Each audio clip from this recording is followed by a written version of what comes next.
বুঝলাম তোমার বাড়ি লাউহে মাহফুজে ছিল, দুনিয়াতে তোমার বাহন ছিল জিবরিল, জিবরিলের মাধ্যমে তুমি দুনিয়াতে এসেছো।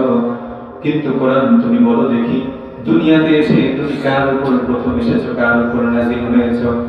কোরআন এবার জবাব দিয়ে দেয়, ওয়া আমিনু বিমা নুযিলা আলা মুহাম্মাদিন ওয়া হুয়াল হাক্কু মির রাব্বিহিম।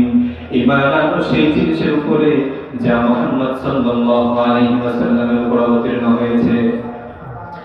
এরপর যদি কোরআনকে বলা হয়, কোরআন বুঝলাম তুমি মুহাম্মদ সাল্লাল্লাহু আলাইহি ওয়াসাল্লামের উপর অবতীর্ণ হয়েছো, এবার আমাকে বলো দেখি কোরআন, তুমি যে দুনিয়াতে এসেছো বছরের কোন মাসে এসেছো?